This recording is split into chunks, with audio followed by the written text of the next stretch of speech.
So, this is gonna be, I guess, a Bobby fantasy rant. I don't know. I once again chickened out today, but I'm not gonna freak out and start screaming at myself about it because I'm tired of fighting with myself. I made myself a deal. I had a cup of kava brought to me last night. I put it in the fridge, and I woke up this morning and I said I'm gonna drink this. And if I drink this, and I gain the magic kava power, whatever that is,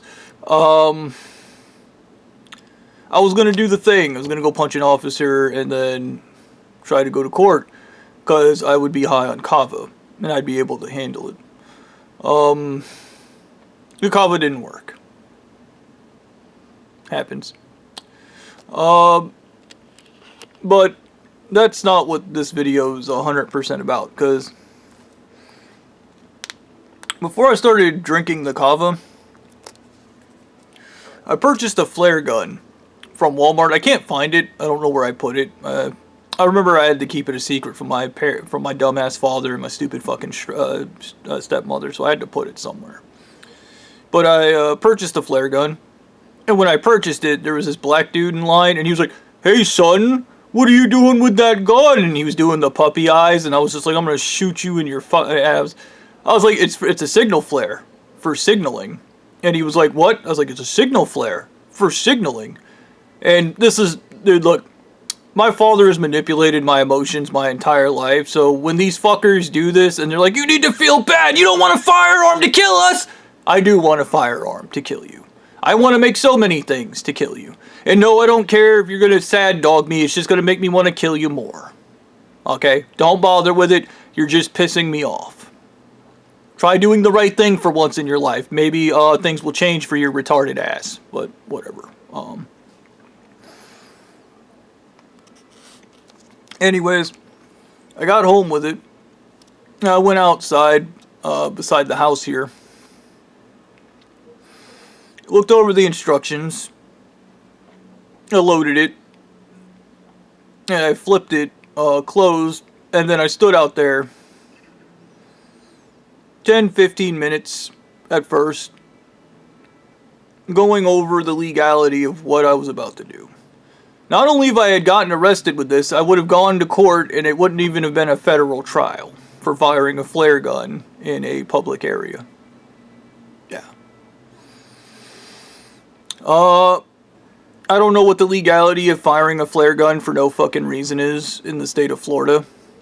Especially because I'm actually down the road from an airport. And I know the laws are different when you're closer to airports, so there could be like serious reasons why you don't fire flare guns near an airport. But I did anyways. I fired the flare gun. But not immediately. Because after 15 minutes of ruminating over the laws, another 5 minutes of checking the gun to make sure it was properly loaded. Inspecting the flare, even though I know nothing about flares. And then standing out there, I caught myself. I was ruminating. I was terrified of shooting the flare. But I wanted to make sure that I was terrified of firing the flare gun. And there's a reason for this. I needed to know that if I overcame fear, that stuff the cinema guy said in the Back to the Future episode, when they're like, you feel elation after you overcome fear, it's amazing. Well, I took that flare gun, I put one finger in my ear, and then I fired it. Hilariously, you don't get to put the right finger in the right ear, so the ear that ends up getting most of the blast from the gun is your right ear. And I clicked it, and it clicked, it didn't fire.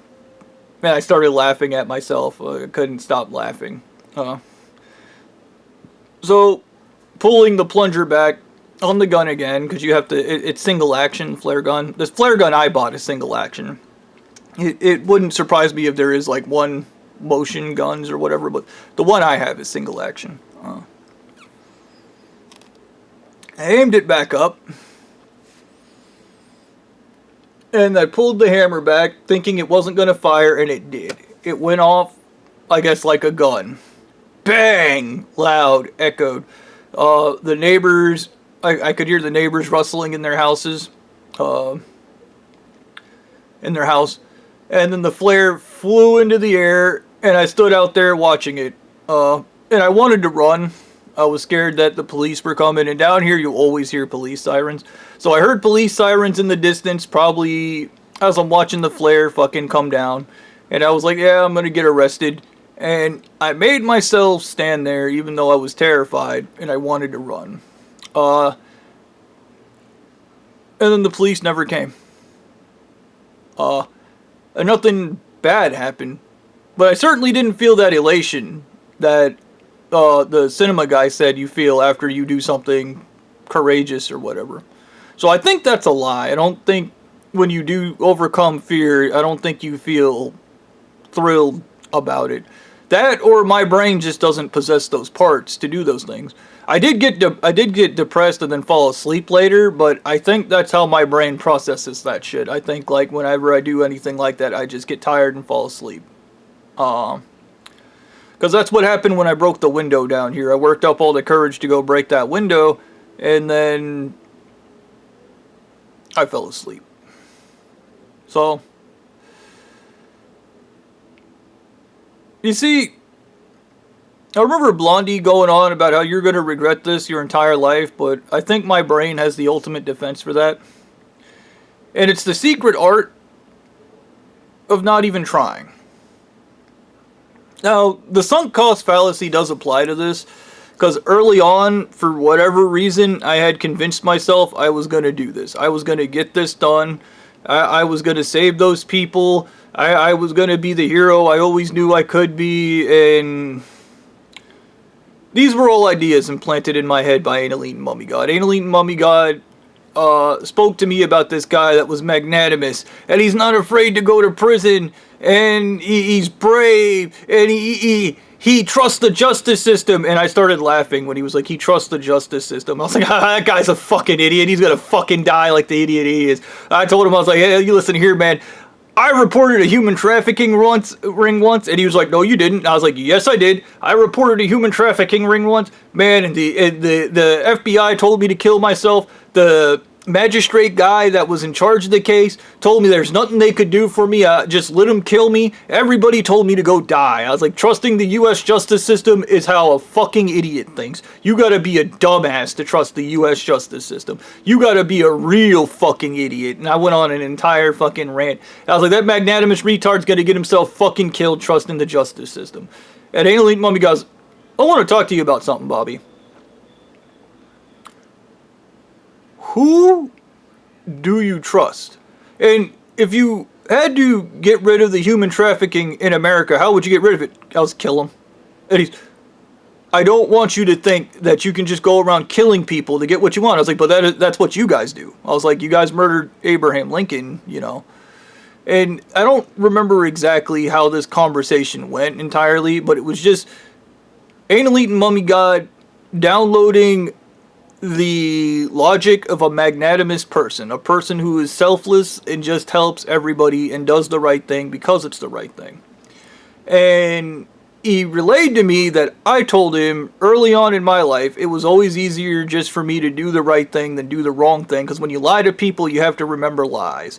When you fuck something up, you have to remember you fucked that thing up and then lied about it. You know, I was like, it's just better to be like, I fucked up. I was just whatever. And he was like, you need to stop thinking you can just kill people and then get something done. And I was like, but you guys have, but dude, think about this. These people in this church have already definitively proven you can just murder people and get shit done. And then they go, we don't want you to think like that. How the fuck does that work? But whatever, man. I'm not going to bother with it because Annalene Mummy God, I think he's what you call a contrarian. He just does the opposite of what he's supposed to do, and then he thinks in the opposite direction of what he does. I think that's the truth about him. That, or the really sad truth, is Annalene Mummy God never got to be the person he wanted because the church dictated for him who he was going to be. But that's besides the point, because, like, I don't know. I guess because I brought up the Fundy leader thing and me making the Fundy leader the head of the church and all that brain eating garbage. I don't really know what to think about that. And I kind of hang on to that hope that I am going to get that wish. And if I do get that wish, here's my fantasy. I'm going to wish Danielle McGinnis is my bitch. And that means he's going to have to get a sex change. So that means he's not going to be able to rape babies. And you got to think, nobody should feel bad for Danielle McGinnis because he's a human trafficker. His wives, the wives, Mary Bowberry, all the other wives he stole from me, are all human trafficking victims. So when he goes in that room and he does try to put Samuel Bateman or the Fundy leader or whoever the fuck, throw him under the bus for human trafficking when Blondie right there is the most self-righteous son of a bitch in the room. He is the human trafficker, and he is a human trafficker. So he's going to be putting a human trafficker in prison or fucking a human trafficker up so he can human traffic. Okay. This is how these people work. So I think wishing that Danielle McGinnis is my wife so I can beat and rape him the rest of his life would be an acceptable wish. And I think this church might get a little crazy, but I remember Blondie telling me after he completes his task, and this shit got stupid because we were talking about why I wanted money, and I told him I wanted money for safety and power and to help other people because nobody ever fucking helped me my entire life. Same thing right now. Nobody's helping me. Everything's going bad. Congratulations on that. Thank you for being useless. Anyways, so I said I wanted money and power so I could change things. Danielle was like, no, you don't. You want it for safety. You need to learn how to be safe and secure in yourself. You got to go through uncertainty yourself. You got to do it yourself. Coming from a guy who has never done it himself. He's always been back. Even the shit he's doing with the bikers out there in Arizona is all rigged by the church. It's all fistition. It's all fake. None of it's real.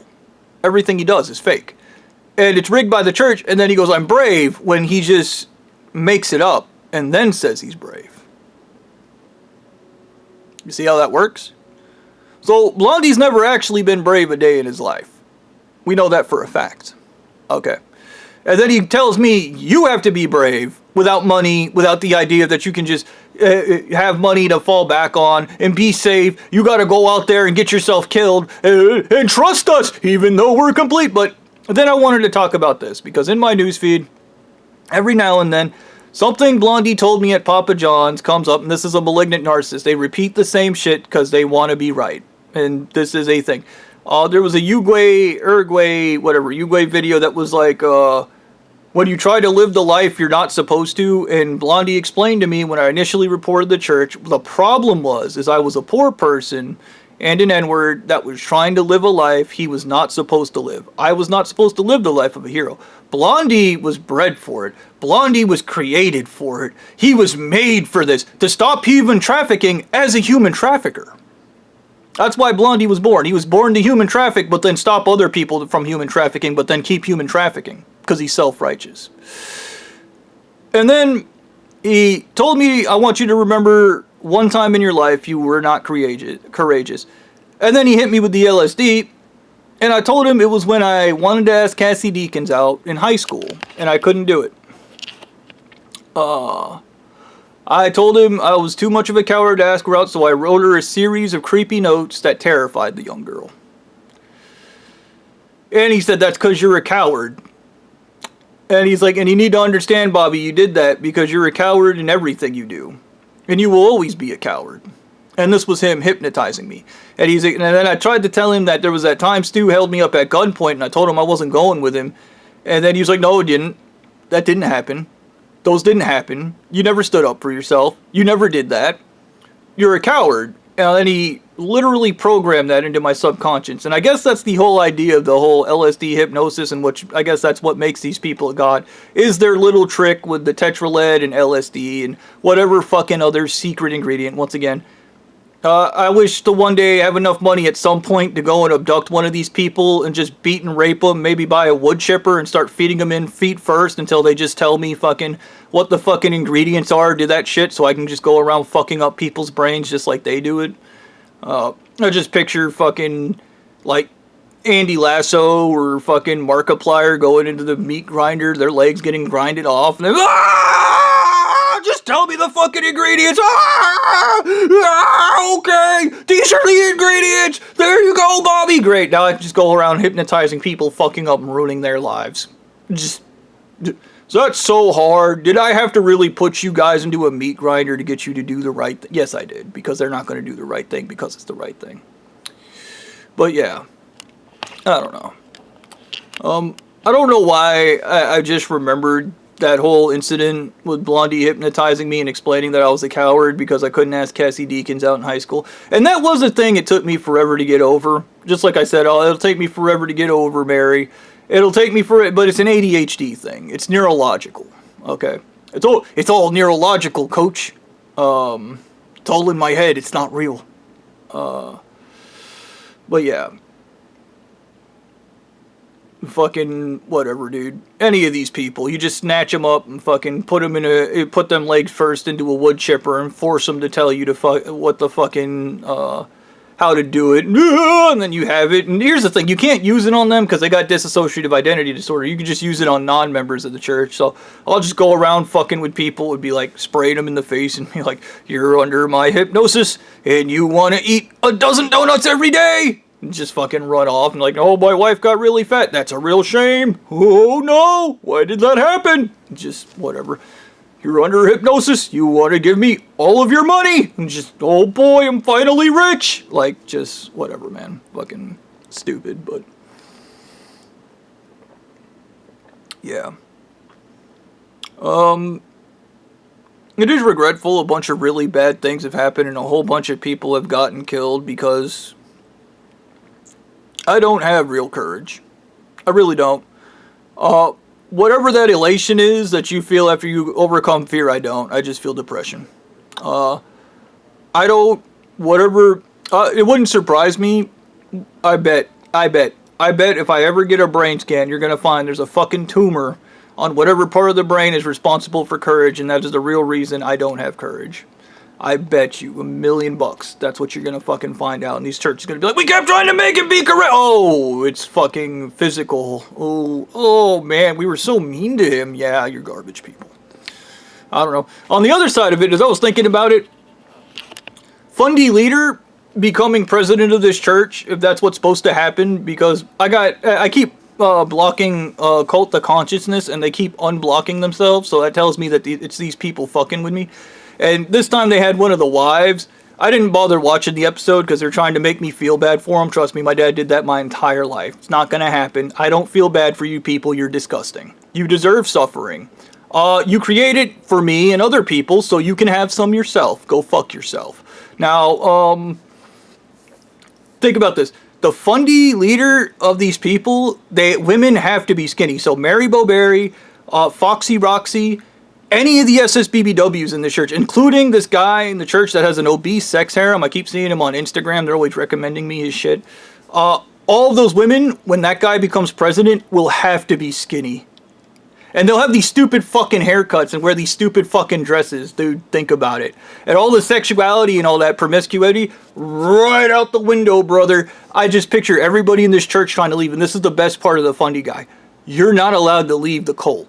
You're not allowed to leave the church. There will be no ex-members. They will, even the ex-members that are like, they call themselves like the ex-members of this church, they will all be forced back into the church, dude. Every one of them. And they will all just be fucking miserable, dude. Causing that much suffering? Are you kidding me, man? Hell yeah! Fuck you guys.